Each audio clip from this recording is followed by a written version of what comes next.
Hi everyone, Tom here, and in this video we'll help you troubleshoot a leaf blower that vibrates excessively. To keep your leaf blower running smooth, you should do preventative maintenance. If you've kept up on your maintenance and it isn't running smooth, it could be one of the following problems. Problem number 1, air filter. A leaf blower is designed to blow air. With that in mind, you can appreciate how important it is to have a clean air filter. Remove the air filter cover, inspect and clean or replace. Problem number 2, spark plug. Remove the spark plug and check if it's damaged or corroded. At this point, you can clean or replace it.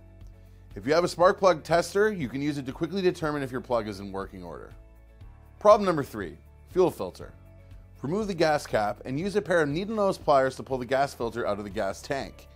You can clean it with an air compressor or soapy water. If it's damaged, you should replace it. Problem number 4, impeller. The impeller is what creates the airflow in the leaf blower. Unscrew the cover and pull it apart. Inspect the impeller for damage or obstructions and replace if necessary. Thanks for watching.